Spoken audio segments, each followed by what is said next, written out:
If you're an American buying property in Mexico, you may never want to sell for this reason. If you're Canadian, watch our next video. Foreign ownership in Mexico is structured through a fideicomiso where you can designate secondary beneficiaries and assign ownership percentages. If all the primary beneficiaries on the fideicomiso pass away, heirs can step into their ownership rights with proper documentation and without the need to do a traditional property transfer. In Mexico, transfers to direct family typically don't trigger inheritance tax, property transfer tax, or capital gains in that moment. So there's no tax on the transaction, simply a low-cost administrative fee to update the fideicomiso with the notary and the bank.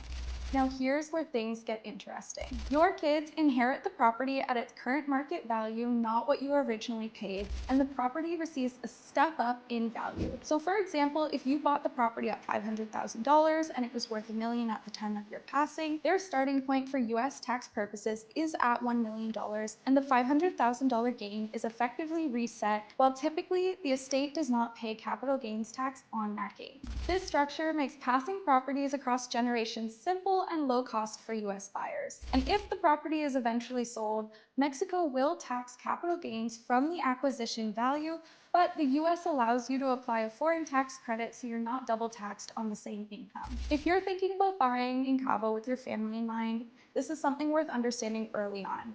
Send me a message and I'll walk you through how it works.